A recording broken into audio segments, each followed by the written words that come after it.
ទីបំផុតក្តីស្រមៃដែលយើងរំពឹងថាក្រុមកវរៀមិនស្គាល់ពាក្យថាចាញ់សោះនៅក្នុងការប្រកួត Asian Games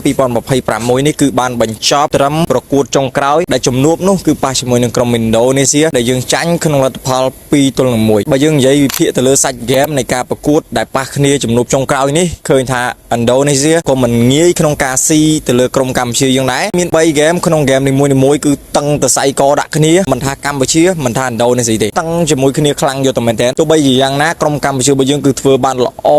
អស់ពីចិត្តពីកាយរបស់គាត់ហើយដែលគាត់ចាញ់ត្រឹមតែមួយប្រកួតទេនៅក្នុងការប្រកួត Asian Games 2026នេះខ្ញុំពិតជាសប្បាយរីករាយខ្លាំងយកតែមែនតើដោយក្រុមកម្ពុជារបស់យើងគឺធ្វើបានល្អខ្លាំងដល់ចំណុចមួយនេះអ្វីដែលយើងគួរឲ្យស្ញប់ស្ញែងនិងគួរឲ្យកោតសរសើរខ្លាំងមែនតើចំពោះ Five Man Roster របស់ពួកគាត់ក៏ដូចជា Bob និងបង Naga ដែលជាអ្នកដឹកនាំក្រុមកម្ពុជារបស់យើងទៅប្រកួតនេះខ្ញុំពិតជាសរសើរចំពោះគាត់មែនតើបច្ចុប្បន្ននេះក្រុមកម្ពុជារបស់យើងគឺទទួលបានការ qualify ឡើងទៅកាន់ការប្រកួត Asian Games ដែលនឹងរៀបចំធ្វើនៅប្រទេសជប៉ុនហើយយើងមានតែចូលរួមតាមដានមើលតើការប្រកួតបន្តទៀតក្រុមកម្ពុជារបស់យើងនឹងធ្វើបានល្អដល់កម្រិតណាទៀតនៅក្នុងការប្រកួតក្រោយៗរបស់ពួកគាត់ចំពោះវីដេអូរបស់ខ្ញុំគឺមានតែប៉ុណ្្នឹងទេសង្ឃឹមថាអ្នកនរនឹងចូលចិត្តនៅវីដេអូនេះបើចូលចិត្ត complete follow like ម្នាក់មួយផងអរគុណអ្នកនរជំរាបលា bye see you